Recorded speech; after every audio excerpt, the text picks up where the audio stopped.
Ottawa Jackson advances. That's expected. Montreal losing out is a disappointment. Yeah. They were up in the series, and they lose 3 straight games. Where is Montreal now in their assessment? Because they made the big trade, they changed their philosophy, they made the switch at coach, which a lot of people were waiting for, and Bergevin finally bought into that scenario. But they still lose in the first round. Couldn't score goals, couldn't break the puck out. No. Bad They're combination. down the middle, still suspect. Still don't know what to do with the former third overall draft pick in Alex Galchenyuk. What is he? That's a team that could have used Brian Boyle, right? Some size down the middle. Yeah, but they need size and skill. Like, they need a top 6 center. Yeah. I mean, a few things to unpack there. One, the blue line. Still waiting for someone that can move the puck out.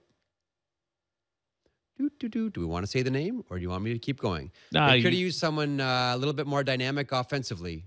Do we want to keep going? Or talking about PK? Do we want to say the name? You're talking about? They had the guy. Right? They had the guy. I know it's not just one player and all that, but listen, man, if Nashville would have been swept and Montreal would have advanced, the story would have been that's why Bergevin went out and got Shea Weber, and they couldn't get that with PK Subban. Never would have been able to deliver a first round victory like that.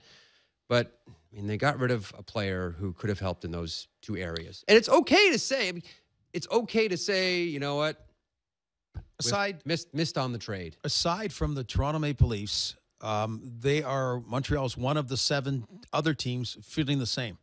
They're basically feeling the same. They thought they could win their series. And so you start end up doing the soul searching, and you want instant answers. And, there's only 8 teams that can make it. And there's a number of them that are in the same mold. Yeah. You're thinking, we have the best goaltender in Montreal, so we should maybe have an advantage. Then you go, wow, last year we nearly fell off the face of the earth. So is it, how do you gauge it? I mean, the interesting thing about Montreal as well, I know Max Pacioretty at the end of it, looking at a bagel on the stat line, I thought Max Pacioretty was really good. Leading the NHL in shots, 53 or 54% possession player in the series. Did he find the back of the net? No, but when you look at process, I thought that Max Pacioretty had a really good series. But at the end of it, you're going to say Max Pacioretty didn't show up. I will say that he did. I thought that, was it the best of Carey Price? No, but Carey Price still showed up. But I think, to Darren's point, there still are some holes in that lineup. I think the fourth line is an issue. Where the rest of the NHL is going for speed, all of a sudden there's King and there's Ott and there's Mitchell on that fourth line. I think there's still a lot of issues still to be resolved with the Montreal Canadiens.